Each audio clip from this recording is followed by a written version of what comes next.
ذلك الفارس الميمون الذي يشق غبار فرسه عنان السماء، من ذلك الذي قيل فيه عجزت النساء أن يلدن مثله، من ذلك الذي قيل فيه على مثله فلتبكي البواكي. إنه خالد بن الوليد سيف الله المسلول، أحد أولئك الرجال القلة الذين بنوا للمجد صرحا وتركوا آثارا عظيمة حين سطع النور في مكة وأرسل الله تعالى محمدا عليه الصلاة والسلام بشيرا.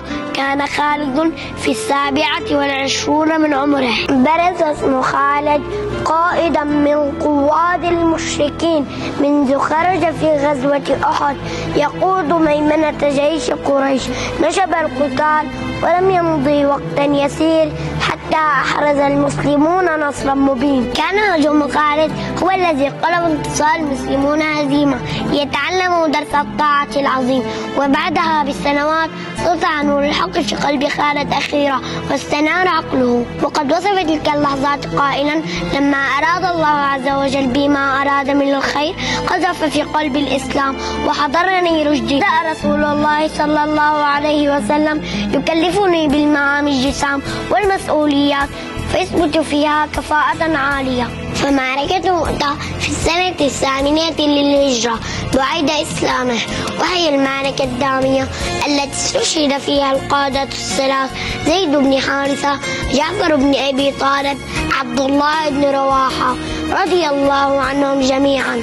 قاتل خالد في هذه المعركة قتالا شديدا حتى كسرت في يده 9 أسياف، وفيها سماه النبي عليه الصلاة والسلام سيف الله المسلول، وسمى عمله فتحا. مضى رسول الله صلى الله عليه وسلم إلى ربه وقد أدى الرسالة ونصح الأمة، فجعل خالد بن الوليد نفسه في خدمة الخليفة أبا بكر الصديق رضي الله عنه وأرضاه، يضعه حيث يشاء فحقق انتصارات عظيمة.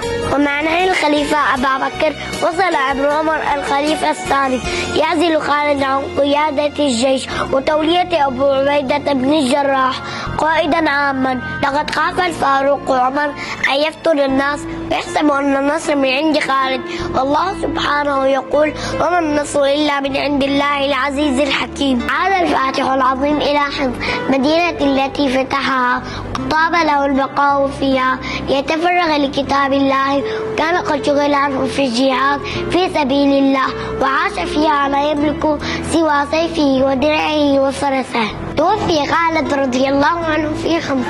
فتأمل كلمات ابن الوليد الخالدة: لقيت كذا وكذا حقا، وها أنا أموت على فراشي كما يموت البعير، فلا نامت أعين الجبناء.